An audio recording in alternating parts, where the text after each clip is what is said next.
Mentalidade. Vamos começar definindo mentalidade. Mentalidade é a soma de todos os nossos pensamentos, sentimentos, é o conjunto de todas aquelas crenças que nós recebemos na infância, principalmente dos pais, né, daquelas pessoas que estavam mais perto da gente ali, ou quem te criou, também nos colegas de escola, depois no trabalho. Então, todas essas experiências, principalmente aquelas experiências que tiveram uma emoção conectada, criou-se filtros. É como se fosse, as crenças seriam como se fossem lentes. Vamos imaginar, você tem um óculos com uma lente azul, uma lente rosa, então você vê o mundo através daquelas lentes. Então, a forma como você vive uma determinada experiência passa por esse filtro. Então, ela é completamente diferente de, às vezes, de uma outra pessoa que teve a mesma experiência. Por exemplo, num acidente de carro, né? Tinham ali 4 pessoas, o mesmo acidente, cada um interpretou aquele acidente de uma forma, porque passou por filtros diferentes. Ou os pais, por exemplo, quando se separaram, ou até mesmo falar de dinheiro, na forma como seus pais falavam de dinheiro, se referenciavam às experiências, cada irmão ali, filho, mesmo vivendo no mesmo ambiente, elaborou crenças diferentes, né? Vocês já pensaram sobre isso? Assim, dentro da casa de vocês, existe isso? Mesmo com a mesma realidade que vocês puderam conviver, os seus irmãos pensam diferente de você, se você tem irmãos. Então, essa mentalidade, ela é formada através dessas experiências, dessas crenças, dessas vivências, ela começa a direcionar as nossas escolhas da vida como um geral, de forma geral, mas nesse caso aqui a gente está falando das escolhas financeiras, né? De como nós lidamos com o nosso dinheiro. Elas podem limitar ou não a forma como você atua no mundo. Então é muito importante pensar sobre a mentalidade, pois ela vai determinar as nossas experiências, mas mais importante, ela vai determinar o resultado dessas experiências. Então, estar conectado com isso e a partir de agora, depois que você tem esse conhecimento, começar a prestar atenção como você lida com o dinheiro e como você pensa acima de tudo. E primeiro vem um pensamento, um sentimento e depois você atua, né, através do seu comportamento. Vamos falar, é muito interessante, vamos dividir essa mentalidade de acordo com uma classe social. Eu não gosto muito dessas expressões porque varia muito, mas é uma forma numérica da gente quantificar. Então, o pobre, a classe média e o rico. Lembrando que dentro de cada divisão dessa, você pode ter níveis de pobreza, níveis de classe média e níveis de riqueza. Mas vamos pegar o grande conceito. Como que é a mentalidade, de modo geral, de uma pessoa pobre? É aquela pessoa que trabalha só para pagar a conta, né? Ela é um alívio quando chega no final do mês e o dinheiro deu. E se sobrar algum dinheiro, é para fazer churrasco, né? Nada contra churrasco, mas o que eu quero dizer? Que o foco ali não é pensar no futuro, não é fazer uma reserva de segurança. E, normalmente são pessoas que não estão muito conectadas com o aprendizado em finanças, em aprender sobre o dinheiro para poder utilizar melhor, ok? Então, conseguiu pagar as contas, maravilha. Sobrou, faz churrasco. E como é que é a mentalidade da classe média? A classe média já é no final do mês, vamos falar do pobre, ele fica no 0 a 0, começa tudo de novo. E a classe média, a mesma coisa no 0 a 0. Mas a forma como ela lida com o dinheiro é completamente diferente, porque ela é focada no status e no conforto. Então, tem uma renda boa, mas gasta tudo que ganha, né? Gasta com conforto. Então, por exemplo, mora na casa própria, mas essa casa própria, via de regra, ela tem um financiamento, né? Ou ela é o principal patrimônio da classe média, ela não tem outro patrimônio. Ela tem carro, não tem só um carro, muitas vezes nem precisaria de ter só um carro, mas tem 2 carros de luxo. E muitos desses carros estão financiados ali, uma parte financiada. É muito comum, né? Mesmo às vezes tendo dinheiro, você vai lá dar 50% de entrada e financia em mais parcelas a diferença, e compra o carro zero, mesmo o carro zero, você perdendo ali 20% a 40% do valor só de estar comprando ele zero. Então, a classe média é aquela que tem uma boa renda e está sempre correndo para manter esse padrão, para manter esse conforto. Vai ganhando mais, vai subindo mais o padrão. Então, se a casa, por exemplo, própria ali, ela começa a não atender, mesmo que tenha que fazer um financiamento, troca de casa com financiamento. Não tem aquela cultura de economizar durante um tempo, ter as reservas para outras situações e assim ir subindo o padrão. Não, vai criando um certo endividamento, porque é muito focado em consumo, muito focado em status e é movida muito pela opinião alheia. Essa seria a mentalidade da classe média. Então, tem boas rendas, viagens, filhos estudam em escola boa, estão sempre trocando de carro, etc. e tal, mas com um nível de endividamento alto. Porque mesmo que você ainda não tenha aquele padrão, você usa o crédito, a classe média usa o crédito para ter acesso a isso. É como se fosse uma corrida dos ratos. Você trabalha, gasta tudo que ganha, sobe a renda, sobe o padrão, continua trabalhando muito para poder bancar aquele padrão. E ela é muito dependente da capacidade física de gerar renda, né? Então, se acontecer um acidente, uma doença e tem um seguro de vida, tudo bem, vai cobrir durante um tempo, mas se não tiver, ela tem uma queda, é como se fosse um castelo de areia, as conquistas são um castelo de areia, porque elas são muito dependentes da capacidade física de gerar renda, né? Não tem liberdade, é como se fosse um tipo de escravidão mesmo. Se você perde o seu motor, o seu combustível, que é a sua capacidade de produção a classe média, ela perde todo aquele padrão de vida. Por isso que a gente costuma dizer que é um castelo de areia. E os ricos? Os ricos não trabalham por dinheiro, eles trabalham por liberdade. E é muito interessante que muitas pessoas que estão na classe média têm uma renda, às vezes, até maior do que dos ricos. Mas qual que é a diferença de mentalidade? Os ricos não gastam tudo o que ganham. Eles lutam pela liberdade e em busca dessa liberdade. Que liberdade? De não depender 100% da sua força de trabalho. Né, de não estar escravo de, muitas vezes, um trabalho que você não gosta mais. Então, ele quer essa liberdade, e em busca dessa liberdade, como ele pensa e como ele constrói a sua estrutura financeira, ele conquista conforto, ele conquista status e também a liberdade.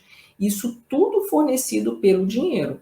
Mas como esse dinheiro ele não é utilizado com consumo, pelo contrário, ele sempre gasta menos do que ganha, o que sobra ele busca comprar ativos. Ativos são aqueles investimentos que colocam dinheiro no seu bolso, ou seja, quando ele já atingiu o nível de riqueza, aqueles ativos, aqueles investimentos pagam o seu padrão de vida. Ele não precisa da sua força de trabalho para bancar o padrão de vida. Por isso que ele corre para poder criar, para chegar neste ponto o quanto antes. Então, tem pessoas, né, profissionais liberais, você pega um médico, por exemplo, médicos com rendas semelhantes, que um já é rico por causa dessa mentalidade, da forma como ele estrutura a vida financeira dele, e o outro não, ainda está na classe média, com uma renda elevada, gastando tudo, desfrutando da vida, mas completamente dependente da sua capacidade financeira, da sua capacidade física de produção. Então, eu não sei se conseguia assim, passar a diferença de mentalidade, né, entre o pobre, a classe média e o rico. E isso não é algo definitivo. Você pode muito bem estar numa classe pobre e com a sua mentalidade, com a mentalidade que você pode construir a partir de agora, mudar de classe. Porque é comportamento, né? É a forma como você lida. Então, para isso é importante tomar consciência de como é que é a sua programação financeira. E ela é muito influenciada pelo meio. Quando a gente volta lá na classe média, é muito interessante, porque a programação mental ela é reforçada pelo convívio, pelo ciclo de amizades. Então, se você quer mudar uma programação mental, é importante você também estar pensando como que são aquelas pessoas do seu lado. Então, é muito comum, por exemplo, na classe média, todo mundo tem que trocar sempre de carro novo, mesmo que para isso você tem que fazer um financiamento. Então, aquela programação ali é normal, é reforçada, né? Você vai fazer uma viagem, você volta e fica pagando 6 meses ali o cartão de crédito. Não existe aquela história, vou poupar para poder pesquisar uma viagem melhor, e aí não, você não tem o dinheiro, você precisa de pagar ali no cartão de crédito. Se acontecer qualquer imprevisto com você nesse meio do caminho, como muitas vezes não tem reserva nem para 1 ou 2 meses, né? Quer dizer, muito dependente do trabalho. E isso é reforçado pelo meio. Então você acha que todo mundo pensa assim. Por isso que é importante tomar consciência disso para que você possa mudar, né? E é muito interessante a diferença também de busca de aprendizado. Os ricos, eles investem muito em conhecimento, eles são cercados de bons advogados, de bons contadores, fazem muitos cursos para entender como que funciona a questão da tributação, de como você pode utilizar melhor o seu dinheiro, de como você pode construir o seu patrimônio para ter menos tributos, para ter mais facilidade. Ou a classe média não, ela trabalha tanto, ela está sempre aumentando o padrão e tendo que correr atrás, que ela nunca tem tempo de olhar para essas questões, né? Inclusive, é por isso que as escolhas não são tão boas. E, via de regra, os conselheiros são os gerentes de banco. Bom, então, os ricos não trabalham pelo dinheiro, eles trabalham pela liberdade. E não possuem essa necessidade de ficar provando para as pessoas o que tem, porque eles já têm mesmo, né? Então, a primeira lição que a gente tem que aprender com os ricos aí seria a questão da liberdade. Trabalhar para buscar essa liberdade, através da forma como você cria suas reservas, gastando 2 ou 3 passos ali, né? Do seu padrão de vida, guardando esse dinheiro, fazendo com que esse dinheiro comece a trabalhar para você, você conquista a sua liberdade. E essa liberdade te dá o poder de escolher, por exemplo, igual a gente teve aí na pandemia, muitos profissionais tiveram queda na renda, não estavam preparados financeiramente porque não tinham reserva, tiveram que se endividar. Então, quando você tem dinheiro, reserva, você tem poder de escolha, você tem liberdade. Um médico, por exemplo, ele pode escolher não dar o plantão, ele pode escolher só atender consultas particulares e não pelo plano de saúde. Uma professora, por exemplo, pode escolher fazer um concurso para dar aula para a universidade, por exemplo, melhores. Enfim, você tem liberdade para poder redimensionar o seu padrão, para inclusive dizer sim ou não para suas fontes de renda, aquilo que mais te preenche, principalmente você está na maturidade, né, gente? Na maturidade a gente passa a fazer escolhas, já não é qualquer coisa que a gente quer aceitar mais, né? Nós temos mais quilômetro rodado. Então, o dinheiro, ele te proporciona essa liberdade, ok? E a segunda lição, então, a gente aprender aí com os ricos, seria ter essa consciência dessa programação, né? Que tipo de programa tem rodado na sua vida, de forma que se você, por exemplo, está endividado, o que aconteceu para você se endividar? Porque você não tinha reserva, ou porque você não tinha reserva porque gastava tudo que tinha, ou porque você não estava preparado por um imprevisto e, obviamente, estava com o padrão de vida todo tomado, ou porque você trabalha e o trabalho ele não te permite olhar com cuidado para o fruto do seu trabalho, né? Que tipo de programa que está rodando aí, né? É importante tomar consciência disso aí. E é muito interessante que existe uma cultura de parcelamento, né? Às vezes, mesmo você podendo pagar à vista, ter um desconto, não tem nem a cultura de pedir o desconto, você vai lá e passa no cartão, vai lá e parcela não sei quantas vezes, e isso vai jogando para frente, comprometendo para frente a sua renda. Então, aquela cultura de estar sempre muito comprometido financeiramente. Uma outra lição muito importante, se você quer reprogramar a sua vida financeira, é a questão do conhecimento e do autoconhecimento. Isso que eu estou dizendo, de tomar consciência, né, desses comportamentos que te levam a agir de uma forma não construtiva, do tipo ser muito dependente do cartão de crédito. Por exemplo, o supermercado. O supermercado é uma despesa que você tem recorrente, todos os meses você vai ter, não faz sentido você pagar o supermercado no cartão de crédito, né? A não ser que você seja extremamente organizado, que é considerar isso uma despesa para você acumular pontos em milhas. Aí tudo bem, se você lida bem com isso. Mas tirando isso, não faz sentido, né? Porque é uma despesa que você vai ter todo mês. Então, o cartão de crédito, ele é um instrumento que principalmente deve ser usado quando você tem o dinheiro para pagar. Muito interessante isso, né? Ele é estratégico. Muitas vezes um parcelamento que não vai ter juro, que não vai ter desconto, é o mesmo valor. Se você parcelar, você pode aplicar o valor, né? É estratégia. Ou quando você vai fazer viagens que você precisa efetivamente, ou até numa necessidade que você de fato vai usar o cartão, mas tem que ser muito estratégico. Essa necessidade tem que ser ou para uma despesa de trabalho, tem que ser algo muito específico, né? Mas o cartão de crédito como uma dependência, isso não é legal. E aí começa a pagar no rotativo, e aí começa a vir aquelas faturas muito grandes, e você vai perdendo a noção de gasto mesmo, né? Porque ele te dá uma falsa impressão que a sua renda é maior. E vamos falar então, então buscar conhecimento, né? Essa coisa da mentalidade, mais a falta de conhecimento, ela te leva por um piloto automático e para uma escravidão. Então, isso que você está fazendo aqui é buscar conhecimento, né? Seguir um canal de finanças, ler livros sobre finanças, sobre mentalidade, pensar sobre isso, independente da sua idade, isso é importantíssimo, né? Porque você vai ampliando a sua consciência, o seu nível de consciência, vai ampliando o seu nível de conhecimento, e isso faz você chegar em lugares que você nunca esteve, né? Porque o universo ele vai te apresentando de acordo com o que você vai oferecendo, né? A programação mental que a gente tem para tudo na vida, ela direciona, você cria antes a sua realidade, né? Você cria aqui para depois realizar no mundo, né? Então, quando a gente fala de mentalidade correta, o primeiro passo, então, é esse conhecimento e o autoconhecimento. O autoconhecimento passa por conhecer exatamente aquelas crenças que te limitam. O primeiro passo para mudar uma crença é a consciência, né? Você trazer clareza, falar, não, isso aqui me atrapalhou durante muitos anos. Então, esse é o primeiro passo para começar a mudar uma crença, essa consciência, porque às vezes você nunca nem parou para pensar sobre isso, né? E o conhecimento, né, ele faz com que você entenda as regras do jogo, né? Como que são as regras do jogo? O que é mais favorável para você no mundo financeiro? O que é mais inteligente?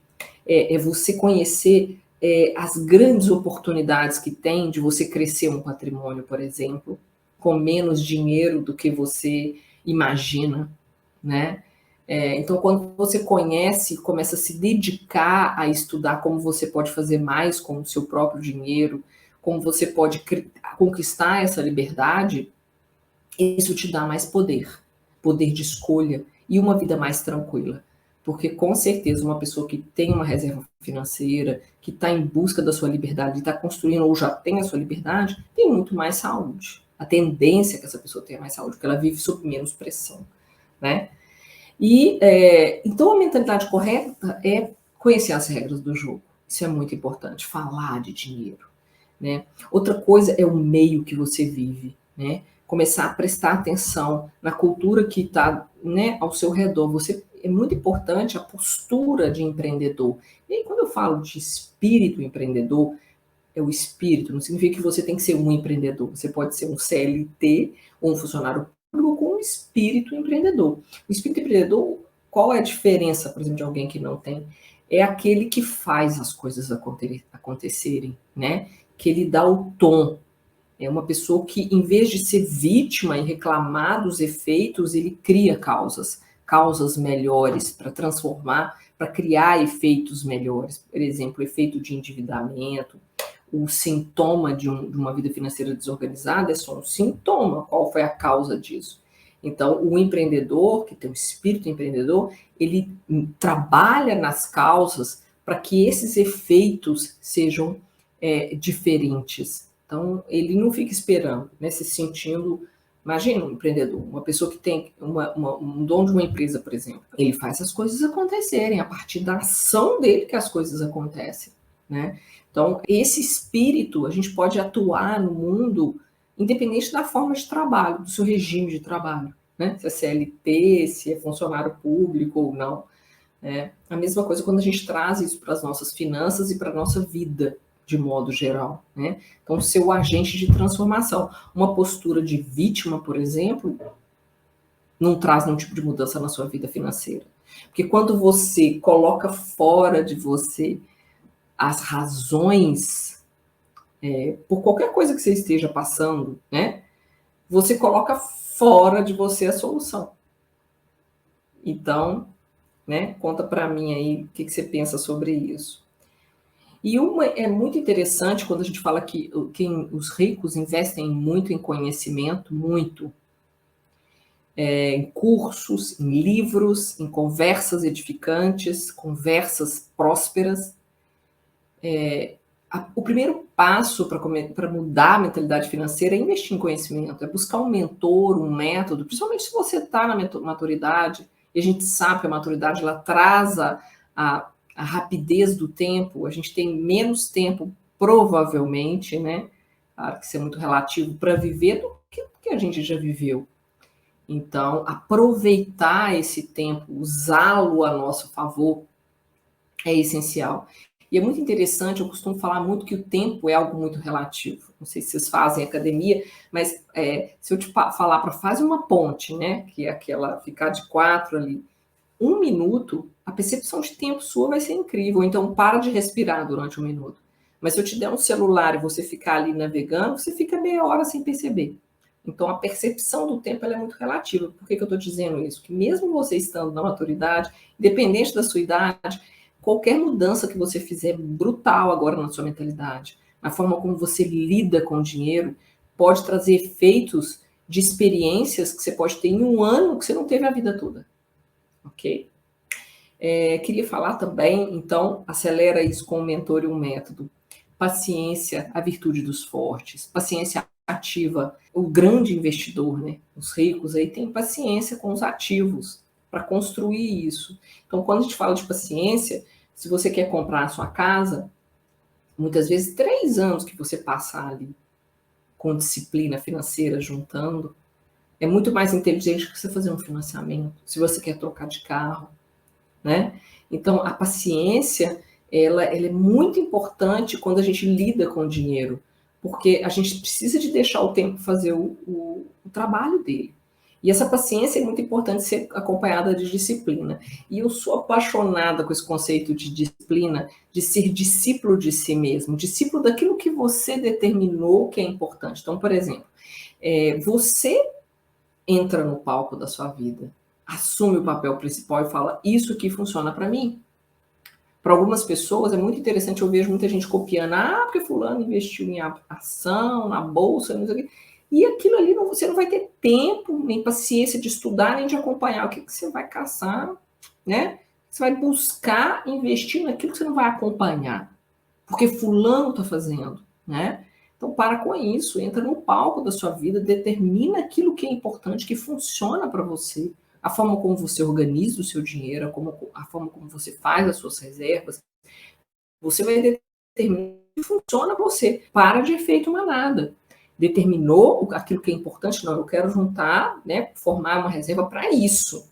Aí entra a disciplina. O para isso seria a razão, o motivo para a ação, ou a motivação. Mas a motivação, gente, nós somos humanos.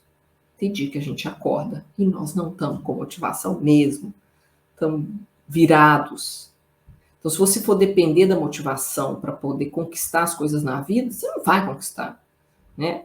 Para atingir um objetivo, não vai. Imagina um atleta, esses grandes atletas, aí você pega aí, bobear 50% do tempo, eles não têm vontade de fazer aquilo. Porque a competição, a Olimpíada é uma vez a cada 4 anos, mas eles têm que treinar arduamente todos os dias, 8, 10 horas por dia. E aí? Faça sol, faça chuva. Então, a motivação, ela não, sozinha, ela não consegue, assim como a força de vontade. Embora a força de vontade, a vontade, seja uma potência poderosa da alma, do espírito. Mas tem dia que a gente não tá com vontade. Não tá. E aí você faz assim mesmo. Né? Então, a disciplina é ser discípulo daquilo que você escolheu. Né? A academia é assim. Né? Eu faço academia lá, pergunta, a maior parte das vezes eu acordo 5h30 da manhã, eu não quero ir. Mas eu vou, porque eu estou na maturidade, está tudo despencando. Eu tenho que fazer. É importante para a minha saúde, essa clareza eu já tenho, essa consciência eu já tenho. Escolher não fazer é ignorância. E eu não quero pagar um preço por essa ignorância. Eu escolho não passar, né, por algumas coisas. Mesmo que eu tenha que passar, mas a minha parte eu quero fazer, porque eu já tenho consciência. e aliada à consciência, a disciplina. Então, essa coisa de ser o discípulo daquilo que você escolheu. E a gratidão. É muito interessante esse conceito de gratidão, que não é só falar obrigado. Eu gosto muito dessa coisa de obrigado, de agradecer, mas é a gratidão no sentido de postura perante a sua própria vida, de gratia, né, do latim, de graça, que significa graça. Aquela postura da graça, do que você tem, de aceitar que o que você está passando agora é exatamente aquilo que você precisa passar, aquilo que você tem, aquilo que é isso. Essa postura de gratidão, né? Pelo seu trabalho, mesmo às vezes ele não te preenchendo mais, mas você pode ir construindo um novo caminho, pela sua família, mesmo que com todos os problemas, pelos relacionamentos, mesmo que aquele relacionamento não te preencha mais, mas gratidão pela história construída. Então, essa postura de gratia, né? de graça, porque essa é uma das leis, né, da prosperidade. Assim como se você jogar uma caneta para cima, ela vai cair, né? Lei da física. Não tem jeito. As leis da prosperidade é a mesma coisa. Se você não tem essa postura de graça, e muitas vezes de aceitar aquelas coisas que vêm e vêm de uma forma não tão legal, o universo entende que você não está alinhado. A postura, ela vem com esse alinhamento, né? Alinhamento da sua vida com aquilo que você coloca na sua vida. É muito interessante essa coisa do que você coloca na sua vida. Eu costumo dizer que tudo que a gente coloca na vida, né, sejam coisas, objetos, plantas, animais, ocupa um espaço e gasta uma energia. Então, a gente constantemente pensar sobre isso que você tem colocado na sua vida. Porque tem as leis, né? A lei da conservação, por exemplo, que você colocou, vai precisar de um cuidado. E aquilo que não tem um cuidado começa a roubar a energia. Então, é importante pensar sobre isso também. E a aceitação é muito interessante, porque tudo aquilo que a gente aceita, a gente permite ao universo a transformação. Porque se você fica resistindo àquilo, além de persistir, fecha as portas para que outras coisas venham. Então, essa coisa da mentalidade mesmo, pensar sobre isso. Gente, isso é um exercício diário, né? Porque falar é lindo, né? Mas trazer isso para a consciência, para quando as coisas vierem no dia a dia, porque o poder vem disso, no dia a dia, quando a gente começa a colocar isso em prática, as mudanças começam a acontecer. Um exercício muito interessante, que é um exercício muito simples. Numa fase da minha vida que eu estava assim, nebulosa, eu aprendi isso há muitos anos atrás. Que como que era exercer essa coisa da gratidão? Anotar. Então eu tinha um caderno, tem até hoje vários cadernos, inclusive no meu curso eu tenho um planner que a gente tem um espaço para isso. E assim, anotar todo final de mês eu fazia um balanço de todas as minhas conquistas. E todo dia antes de dormir, anotar, porque quem escreve lê duas vezes, aquilo que você é grato no seu dia. Gente, quando faltar alguma coisa, comece a agradecer pelo seu corpo. Comece a agradecer por estar respirando. Comece a agradecer por ter mobilidade. Né? Quantas pessoas nós estamos conversando aqui agora estão tendo um acidente, estão recebendo a notícia de que não vão poder andar mais. Né? Então, motivo não falta para a gente agradecer. E não perder tempo, né? É muito interessante essa história do tempo, né? Porque, principalmente para quem chegou na maturidade, dependendo da idade, acha, será que eu consigo alterar tanta coisa na minha vida, né? Tanta programação? Sempre há tempo. Aquela história do tempo que eu falei lá atrás, né? A percepção de tempo, ela é muito relativa. Uma pequena mudança que você faz na sua vida, dependendo do que você colhe de resultado, você pode colher resultados aí que durante toda a sua vida você não conseguiu desfrutar. E uma mudança de olhar também. Porque às vezes você está cheio de coisa boa na sua vida, mas o seu olhar para perceber, né, para enxergar essas coisas boas, né, o propósito de cada uma, até daquelas que não parecem tão boas assim, né, que vêm para exercer um processo de transformação. Por exemplo, se você está vivendo uma crise financeira agora, está devendo, olha a oportunidade que está trazendo para você mudar a sua mentalidade. Muitas vezes não é pelo amor, é pela dor, né? E que seja bem-vinda. Um motivo para poder te tirar do lugar, para te levar para um novo patamar de mentalidade. Eu queria deixar umas sugestões de livros, vou deixar na descrição do vídeo, que é melhor. Mas eu acho muito importante a gente trabalhar o espiritual, ok? Então, a Carol Dweck, ela tem um livro muito interessante, acho que está até aqui, Mindset, que eu gosto muito, é uma boa recomendação, e aí ela fala dessa questão da mentalidade. Tem a Psicologia de Pontos Fortes, do Morgan Russell, que é muito interessante. E tem mais 2 livros da espiritualidade que eu acho incrível, que é do Lourenço Prado, que é Alegria e Triunfo, e Prosperidade, do Gasparetto. Todos eles vão cobrir toda essa história da mentalidade, mas sobre perspectivas diferentes, né? Tanto da espiritualidade, quanto da materialidade, da ciência, da academia, né? Falam da mesma coisa, mas utilizando linguagens diferentes. Então, acho que podem ser escolhas interessantes, eu vou deixar para vocês aí na descrição.